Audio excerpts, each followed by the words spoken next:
Literal po, good morning sa inyong lahat. Sensya na, medyo sinisipon po ako. Okay, ano ba sasabihin ko? Anyway, sa akin siguro, ang gusto ko lang pong, hindi ko alam kung hindi talaga na-update nila doon kasi may mga plano kami na gagawin na siguro mamaya i-discuss ko po ng konti. Tip ko lang po sa inyo, okay lang na video kayo, pero sana, as much as possible, avoid nyo po na i-upload yung video na may sound, may salita ko. Pwede naman kayo mag-upload lang ng wala para mas mag-trigger pa po ng curiosity. Rather than parang ina-upload nyo mismo kung ano yung mga sinasabi. Okay? Ngayon, sa akin siguro magiging discussion ko lang muna dito. Ano yung mga step by step for you to get your goals? Okay, tuturuan ko po kayo and maliban po sa mga ginagawa natin kasi pinapag-usapan namin nila doon, nila Presley na magkakaroon tayo ng mga iba't ibang klaseng trainings na hindi pa po nagagawa before. Katulad dati, ang AIM Global po, they started na ang training puro theoretical or puro seminar type. Nung tinayo po natin yung Jillian Project way back 2015, tayo po yung nagsimula ng mga training na may physical. Kaya kung nakita niyo po yung mga gumagapang, kung sino nakapagranas po ng Awaken, 10X, di ba yung may mga physical na gano'n. Then we want to level it up again. Now, paano natin i-level up pa yun? Simple. Parang example, pwede tayong pupunta ng Boracay, doon tayo magte-training. Pero, bahala kayo kung paano kayo pupunta doon. Pwede po kayo sumakay ng barko sa Batangas, magro-roro kayo, then mababa kayo ng Katiklan, then after punta kayo ng Boracay, pwede kayo mag-Airbnb ng mga bahay doon, magre-rent kayo ng bahay, magluluto-luto na lang kayo, bibili kayo sa palengke, tapos may isang araw na lang na magkikita-kita tayo lahat doon. Ibig sabihin, training itself na yung pagpunta nyo pa lang po sa Boracay. Tapos mas magkakaroon na po kayo ng bonding ng team nyo kasi magkakasama kayo sa loob ng bahay, magluluto-luto kayo ng pagkain. Kumbaga, ililiteral po natin na ang magiging school na po natin is yung itong mismong mundong to. Naiintindihan niyo po ba? Yes! Kaya yun po yung isang mga plano and hindi ko lang alam kung pwede ko pong sabihin pero sasabihin ko na rin. We're planning po this coming March po yung magiging top 20 awarding. And it will be a money festival. Iko-combine po yung manifest tapos yung festival. Ibig sabihin magkakaroon po tayo ng parang open na event na doon din po a-awardin yung mga top 20. Kaya this will be again a very memorable na awarding na mangyayari. And tip ko rin po sa inyo, etong 3 months na to, ang competition ko nito ay 6 months. Bakit 6 months? Kung tumatakbo ka at yung kasamahan mo tumatakbo din, mas grabe ang effort mo. Pero kung tumatakbo ka at yung kasamahan mo nagpapahinga, mas ang layo ng magiging diferensya nyo. And majority po ng October, November, December, ito po yung pahinga. Pahinga po tayo na marami kasi ito po yung pinakamaraming okasyon sa Pilipinas. Di ba, meron araw ng patay, tapos pag December, reunion, Christmas parties, New Year, pahinga. Kaya kung dito kayo mas magsisipag, this will be a very magandang advantage para sa inyo lahat. Clear po ba tayo? Yes. Kaya i-discuss ko lang po ng konti, ano yung step by step for you to get your goals. Okay? Number 1, dapat meron po kayong clarity ng gusto po ninyo. Kasi wala naman po talagang tama at mali sa mundong to. Nagkakaroon ng tama at mali. Again, depende kung anong gusto nyo. Okay? Kumakain ka araw-araw, gusto mong pumayat, tama, mali? Tama. Tatamaan kayo eh. Ulitin ko gusto mong, ano ba sinabi ko? Gusto mong pumayat, kumakain ka araw-araw, tama, mali? Okay, gusto mong tumaba, kumakain ka araw-araw, tama, mali? Ibig sabihin, hindi po yung pagkain ang tama at mali. Depende kung ano yung gusto nyo sa buhay nyo. And the same with this. Ano ba talaga gusto nyo? Gusto nyo bang pumalakpak, pinapalakpakan? It's your choice. Kumbaga, ang question palagi is, madali naman maging masipag pag maganda ang mood mo eh. Ang tanong, kaya bang maging masipag kahit wala ka sa mood? Yes! Kaya mo bang dumating sa point na yung excitement mo sobrang taas pero lahat ng nakapalibot sa'yo, against sa'yo? Sa mundo natin, tandaan mo, hindi pinapalakpakan ang madali. Ang pinapalakpakan po, yung mahirap yung pinagdaanan.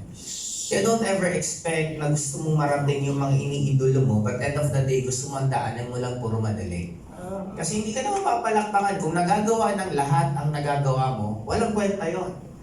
Dapat ang kaya mong gawin, hindi nagagawa ng majority. Okay? Second, number 2, set goals. Ano ba talaga gusto nyo? Yun ang reason bakit tayo meron mga level 1, level 2, level 3. Kasi you should learn na meron kang goals. Napakaraming tao, they don't have this. Kasi majority ng tao, gusto natin, sumusunod lang tayo. Pag empleyado tayo, kailan ka masaya, kailan ka malungkot. Sino nagko-control? Boss mo. Di ba parang pag nag-aaral ka, kailan tayo masaya pag walang pasok? Now, in short, dito, ano ba talaga gusto nyo marating sa buhay nyo? And dapat connected po siya. Marami po na-join sa pag-network, hindi nyo nga alam kung ano gusto nyo. Kaya kami, we are trying to teach you. Kaya may mga goal na pinapaset sa inyo, i-hit nyo, hindi naman siya, end of the day, yun din naman pupuntahan nyo eh. Clear po ba tayo? Then kung mag-reach ka rin lang naman ng goal, ay doon sa Diyos, taasan nyo na. Bakit? Ang mataas ang goal sa may mababa ang goal, pareho pong pinagdadaanan. Yung mabababang goal, hindi ba kayo nahihirapan? Hindi ka ba nai-stress? Yung mataas ang goal, it's the same. No, kung the same lang naman palang pupuntahan mo, bakit ka pa mag-hit ng mababa kung pwede naman sobrang? Okay, number 3. Ito tinanggulo ko. Create a plan. Bakit importanteng meron kang plan? Para kahit anong nararamdaman mo, alam mo na gagawin mo. Ako lagi kong sinasabi, nung ako nag-start sa pag-network, 6 presentation a day. Minimum, yun ang kailangan gawin. Irregardless ano yung pakiramdam ko. Irregardless nasa mood ako o wala. Ang tanong, marami sa atin, we always ask tips. Pero hindi naman natin sinusunod. Kaya ako pag nagme-mentoring, huli-huli ko yung nagtatanong lang, bakit? Tip ko, 6 presentation a day. Kadalasan, anong sunod na reaction ng mga nagtatanong? Okay. Pero ay seldom na nagtatanong sa akin, ano ka nagkakaroon ng 6 presentation a day? Saan mo kinukuha yung 6 na pinipresentan mo araw-araw? Kaya sa akin, tip ko po sa inyo, if magkakaroon kayo ng chance na magkaroon ng mentoring sa akin, don't ever ask question for the sake of asking. You need to ask question kasi yun ang gusto mong malaman. At hindi ka dapat natatapos na umuoo ka nang hindi mo naiintindihan kung ano ang gagawin mo. Ang pinakamagkakaiba ng mga tao nagiging successful at hindi, gusto nila yung tinatawag na detalye. Naiintindihan nila dapat. Kasi kung hindi mo nga naiintindihan, paano mo gagawin? Yes. Kaya parang ito, after dito, kung gusto nyo maging top earner, anong game plan nyo sa group nyo? Gusto nyo matapos yung level 1, level 2, level 3, anong game plan mo? Binibigay lahat. Maging clear ka lang kung ano yung gusto mo. Gusto nyo bang maging top 1? Yes. Pinakasimple, ikaw pinakamasipag sa group mo. Madaling malaman sa isang hub, tanongin nyo sino ang pinakamasipag. Pag lahat ng kamay tinuro ka, good sign yun. Pero pag tinanong sa nyo sino ang pinakamasipag, nagtinginan kayo kung sino ang masipag sa inyo, ibig sabihin walang masipag sa inyo. Huwag kang maniniwala sa sarili mo masipag ka. Kasi bias po ang sarili. Kasi may tinanong ako, sino pinakamasipag? Ako po apply. Lahat sila, ako po apply. Sabi ko, walang masipag sa inyo. Kasi, nung ako tumaba po ng sobra, ang paningin ko sa sarili ko, payat ako. Habang tumitingin ako sa salamin, hindi ko alam na mataba ako. Buti na lang nung nasa Europe kami, nang nag-picture kami, magkakatabi kami na Glenn Carlo, Glenn Maylin. Si Carlo, pag nakikita ko sa'yo, ang laki ng mukha ng Carlo, ang taba. Nung nag-picture kami, magkasing laki kami ng mukha. Hindi ibig sabihin, kung mataba siya, ano na lang din ako. Sabi ko, grabe. Napansin ko yun, pumayat na ako. Now, these things atin, huwag kang magsabing magaling ka hanggang hindi ka umaakit ng stage.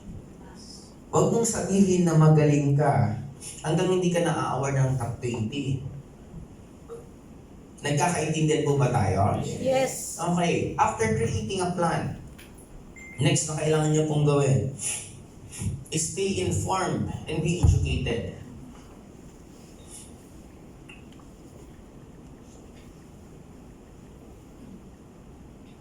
Bakit? Everything's changing. And be educated. Maybe alam mo ngayon, baka bukas hindi na uso. Katulad kami, sanay kami dati mag-flyers. Ano mas mura? Magmano-mano na prospecting o mag-boosting? Tanungin niyo ako ano? Mag-boosting. Ilang oras nakikita niyo kasi pera lang eh. Tumasok sila ako ng pera. Eh mano-mano, wala akong gastos. Sa boosting, may gastos ako. Na-compute mo yung energy, yung oras, yung panliligaw mo sa prospect mo. Sa boosting, darating sa'yo, nagtatanong na lang, sasagutin mo na lang, gagalingan mo lang ma-convert. Sa mano-mano, hi, kumusta ka? Anong ginagawa mo? Ilang araw, nung nalam, ay, networking pala yan, black. Dahil namin na sa akin na oras. May nagtanong sa akin na, okay pa ba yung liligawan yung prospect? Hindi po literal na ligaw, yung magbibig ka pa ng rapport, na ganito. Sabi ko, ako honestly, yan ang tinuro sa akin sa network nung una. May kaibigan ako, na ng prospect ko, pinainom pa ng 1 linggo. Gabi-gabi kami umiinom. Nung pininisentan ko, hindi naman sumali. Sabi ko, nasayang pa yung 1 linggong kaiinom ko. Hindi ka naman pala. Simula noon, pinipresentan ko na lahat. Diretsuhan, sumali ka. Kung ayaw mo, di okay. At least nakahanap ako ng... That's the importance po of boosting. Kaya kung ako tatanungin nyo, maging updated po kayo, paano mag-convert, paano, may organic din pong pag-boosting. Ibig sabihin, kung ang labanan kasi sa online is engagement eh. Ibig sabihin, paano kayo mapapansin sa dami ng videos, sa dami ng nag-upload, paano ka ba mapapansin? Then it's up to you, be creative kung paano po kayo mapapansin. Kasi ang dami naman way, paano, di ba, nakita niyo yung sa Lola Nenas na yung commercial yung mababangga yung matanda? Di ba, be creative kung paano niyo gagawin yun. Nasa sa inyo. Mas ang importance doon, paano mo ako convert. Okay, clear? Now, isa pa pala sa stay informed and be educated. Alamin mo lang kung sino ang kumikita ng malaki for that month. Sa grupo, sa community natin. Yun na yung tanongin nyo. Effective ginagawa niya eh. Papahirapan mo pa sarili mo. Kasi even kami minsan mga top, hindi naman ibig sabihin sobrang effective ginagawa namin. Kasi marami din mga top partner na outdated na. Nagkataon kumikita kasi marami sa ilalim ang gumagalaw. Kaya ako sa akin, pinakamagandang tanongin nyo, yung actually updated na talagang kumikita nung panahon na yan. Kasi ibig sabihin, may ginagawa siya. And napakasimple ako, tatanungin ko anong ginagawa mo, gagawin ko lahat ng ginagawa mo, for sure isang araw, yung kinikita mo, pwede ko rin kitain. Kaya huwag natin komplikaduhin, napakadali ng buhay. Huwag mo nang pahirapan sa sarili mo. Kaya nagiging mahirap ang buhay kasi madadaldal yung walang ginagawa. Yung maraming ginagawa, tahimik. Kasi maraming schedule, maraming kausap. Yung walang ginagawa, yan ang hirap-hirap. Kasi ganito. Kasi hindi ko na alam kung mag-OBI ako o mag-EEC ako. Ba't hindi ka mag-desisyon kung anong gusto mong i-promote? Wala naman sinabing i-promote mo lahat ng sabay-sabay. Mamili ka lang kung anong trip mo, anong komportable ka, go. Dear, kaya yan sa akin. And number 5, network. Magkaroon na ng mga kaibigan sa labas ng grupo mo. Kasi matututo ka dyan. Huwag ka nang mag-antay na sila lumapit. Ikaw na lumapit sa kanila. Magpakabait kayo. Pinakamadali pag sa lalaki, hindi ko rin alam sa babae siguro, gusto mo matutunan agad, i-meet mo, lumabas kayo, painumin mo. Pag nakainom ng alak, mas dumudulas ang dila. Mas madaling magkwento. Kasi may mga iba na syempre, let's face it, yung kwento ng iba, depende kung gaano kayo ka-close. At tanggapin natin, may mga iba sa atin, limited pa rin naman magkwento. Kaya dapat ang i-develop mo, galingan mo magtanong. Paano magtatanong na hindi naman mukha kang nagtatanong o para kang nasa, anong tawag niyan? Yung may ilaw. Sa police, di ba may ilaw na parang gumagano-ganon? Para kang nag-i-interrogate. Dapat, para ka lang, kumusta? Sa grupo mo, ano nangyayari? Be creative. Hindi lahat ihuhulog sa'yo. You need to make an effort. Dati meron akong isang kaibigan. Galit na galit ako lagi sa kanya. Lagi akong inis na inis sa kanya. Kasi pag naghihiram ng sapatos, ang tagal ibalik. Pag nangungutang, ang tagal magbayad. Pero sa sobrang inis ko sa kanya, pag manghihiram siya, lagi ko siyang pinapahiram. Dumit ako sa kwenta, sabi ko, ano meron sa taong to? Mag-uusap kami, pare, si ganito, bad trip ako niyan, tagal maghiram magbalik ng sapatos. Isang araw nung nanghiram, pinahiram ko na naman. Sabi ko, paano nagagawa niya yun? Na-realize ko, magpapakabait ng mga ilang araw sa'yo. Ano nga yung Red Horse, so libre na. Sige, Red Horse, libre. Ano nga yung atid na kita pa uwi, atid ako pa uwi. Mga ilang tatlong araw na ang babait niya. Kaya isang beses na, pero naman ng sapatos, ang bilis kong bigay. Kasi nakapondo na siya ng ilang araw sa akin. Ang galing eh. Sabi ko, grabe, okay pala yung ganong klaseng strategy. Okay? Now, after number 5, kaya dapat mas maging close kayo sa mga top. Huwag kayong mainis, huwag kayong magalit, lugi ka. Apply mo, huwag kang magagalit, kahit bad trip ka, hindi mo napapakinabangan yan. Apply, pa-share naman, galit ka, nag-away na kayo, hindi mo na napakinabangan. Kung galit ka sa apply mo, batiin mo, adtarin mo ng schedule. Hindi, mas nakabawi-bawi ka. Di ba, in a positive way pa. Okay, number 6. Malapit na po tayo matapos. Stay committed and be consistent. In short, huwag kayong titigil hanggang hindi nyo nakukuha yung goal nyo. Kailan ka dapat tumigil? Pag nakuha nyo na goals. Sinong gusto magkaroon ng sasakyan? Kailan ka dapat titigil? Pag nakuha nyo na sasakyan nyo. Kaya ba natin yan next year? Lahat na nandito, maglabas kayo ng Yes! Tip. Pag gusto nyo mag-materialize ang isang bagay from thought form, na maging physical form, dapat lahat na ng araw-araw mo, ang iniisip mo, anong gusto nyo ilabas? Araw-araw dapat yan ang binabanggit nyo. Clear mo ba tayo? Regardless may income ka ngayon or wala, hindi, it doesn't matter. Pag na-timing mo na ang lakas ng energy mo at nagbanggit ka ng goal mo, ang mundo ang gagawa ng paraan para makuha mo.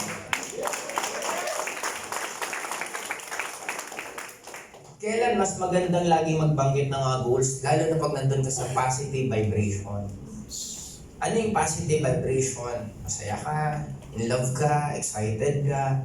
Yun yung pinaka malapit kasing way. Para mas maintindihan po natin ang content. Nasa 3D world po tayo. Ang 3D world, may physical body tayo, may avatar. May tinatawag na 5D world. Ito yung wala ng avatar. Ito yung walang katawan. Yung mga dinadasalan natin, nandun po sila sa 5D world. Now, kung gusto mo mag-manifest, dapat ikaw yung aakyat sa kanila, hindi sila ang bababa sa atin. Para ka makaakyat, yun ang tinatawag na nandun ka lagi sa positive na vibration.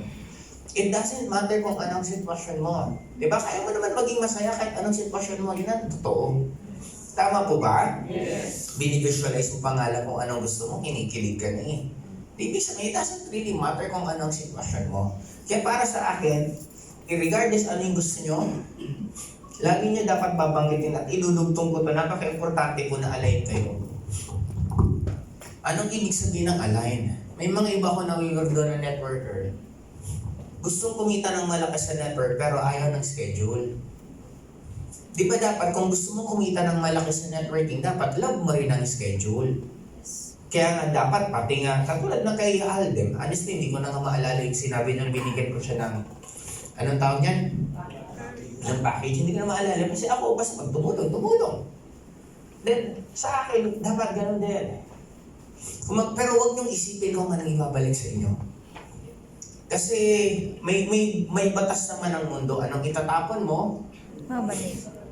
Di do good. Kasi pag hindi magandang ginawa mo, yun din naman ang mabalik. Kaya para sa akin, maintain nyo lang yan. Napakadali ng mundong to. Napakasimple. Lalo pa sa panahon ngayon, ang bilas mag-manifest ng mga gusto natin. Kaya sana, as much as possible, don't ever say the things na ayaw nyo pong mangyari sa inyo. Clear po ba? Yes. So na lang, konti na lang. Number 7, be adaptable.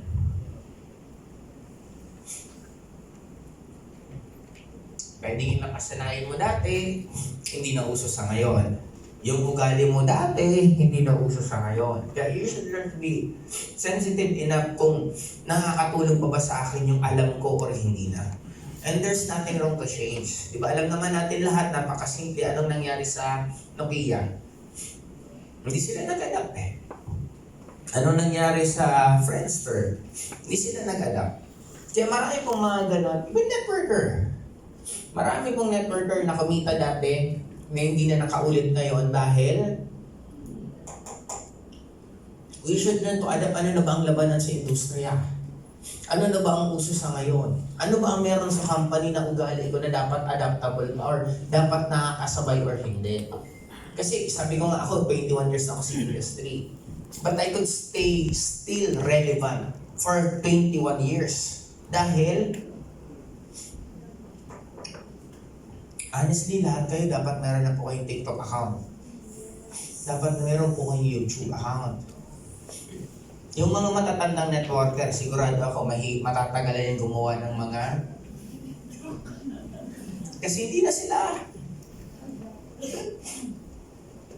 Matatanda na ba kayo? Hindi, malalaman natin. Yung mga hindi makakagawa ng mga TikTok account, alam nyo na yun.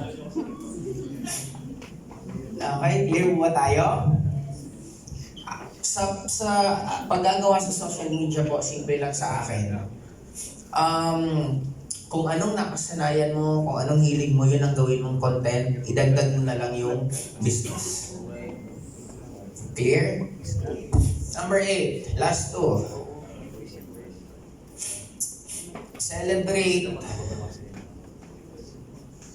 small wins. Irregardless ano po yan. Nagkaroon man ng isang hug, celebrate mo. Nagkaroon man ng isang hug, celebrate mo. Na-flash out ka, celebrate mo. Ang daming taong nangarap magkaroon ng encoding, tapos ikaw na-flash out ka, hindi ka pa magiging masaya. Celebrate lahat kasi where attention goes, habang sineselebrate mo, lalo yan dadami, nandadami, nandadami. Vice versa po, pag puro ka problema, binabanggit mo. Kakabanggit mo ng problema, for sure, dadami at dadami yung mga bagay na poproblemahin mo. Kaya celebrate the positive, dadami, nang dadami, nang dadami, yung mga bagay na celebrate. Last but not the least, number 9, maintain. It's very good. Maintain balance. Nung nag-network po ako, honestly, hindi naman po sobrang, hindi na po ako natutulog. It is just a metaphor ng mga networker kasi ang labo naman po hindi ka matutulog. Kahit ayaw matulog, papatulogin ka ng katawan mo eh. Tama? Umiinom pa rin naman po ako, naglalaro ako ng Dota, nanonood ako ng Naruto na anime, ang dami ko pa rin naman kong ginawa. But ang naging edge ko lang siguro, kaya ko pong magsipag habang nagpapahinga ako. Kaya kong pagsabay, kaya kong dumami oras ko. Example, kaya ko pong mag-jogging dito sa Ortigas habang nagme-mentoring kasi may headset naman. Kaya ko pong maglinis ng tinitirahan ko habang nakikinig po ako ng training. Marami po ang kayang gawin na pinagsasabay-sabay ko kasi pare-para tayo may 24 hours eh. Ang tanong doon, anong gagawin nyo sa 24 hours nyo? Ang networking po sa akin, hindi po siya trabaho. Sabi ng iba, ang bread and butter ang networking. Sa akin, for me, hindi. Ang networking for me is part of my life. Kaya wala po sa akin effort pag nag-network. I'm happy na nag-network ako, masaya ako na marami ako natutulungan tao, na-inspire ako. At the same time, mas nag-aaral ako pag nag-network ako. Kaya ako I'm very excited for this coming 2025 kasi nagkausap-usap kami nila Press D, isa lang po sinabi ko. Tutulong po ako kung itong previous years, hindi po ako tumutulong halos sa Project High, but this coming 2025, tutulong po ako ng sobra-sobra sa buong Project High. And sabi ko nga, we are warming up. Nag-warm up po tayo ng mga sunod-sunod na event, sunod-sunod na mangyayari. Kaya for me, kung magdi-decide lang naman po kayo na gusto nyo talagang kumita ng malaki, itodo nyo na po simula ngayong araw na to hanggang buong 2025 yung hataw nyo. Kung kaya nawala, ang pangarap kasi seloso yan eh. Huwag mo na munang dagdagan ng iba pang kakompetensya yung pangarap. Ano ba naman, 1 year and 3 months, na wala tayong ibang gagawin kung hindi iikot yung mundo natin araw-araw dito sa ginagawa natin. Kung ang magiging kapalit naman po dito, lifetime na sarap ng buhay. Kaya po ba natin yun? Yes! Inihingi po namin ang commitment po ninyo kasi sinisigurado din po namin yung commitment na ibibigay po namin sa inyo. Napakarami pong kumita ng malaki. I could still remember way back 2015, ilan ng buhay ang nagbago, yung mga nasa likod po ninyo at yung mga ibang kumita pa ng sobrang laki. And we're going to repeat it again. Pero sa mas malayo at mas malaking resulta kasi ngayon mas mature po kami. Ngayon po mas maayos na po lalo yung samahan po namin. Kaya I'm very very excited sa magiging resulta ng bawat isa po sa inyo. Kasi sabi nga, love na love namin po ang ginagawa namin. Ito yung pamilya na namin eh. Ito na yung buhay namin. Kaya isa lang po sure ko, sumugal kayo, dadapa po kami ng sobra-sobra. Kaya ako I'm very excited for this coming 2025. Isa lang po sure ko, huwag nang matira, mayaman matagal pa yon. Ang sumabay ngayon, sisiguraduhin namin kayo. Ngayon at 2025, ibang-iba ang magiging resulta po ninyo. Again, this is Joseph James. Thank you po and good morning po.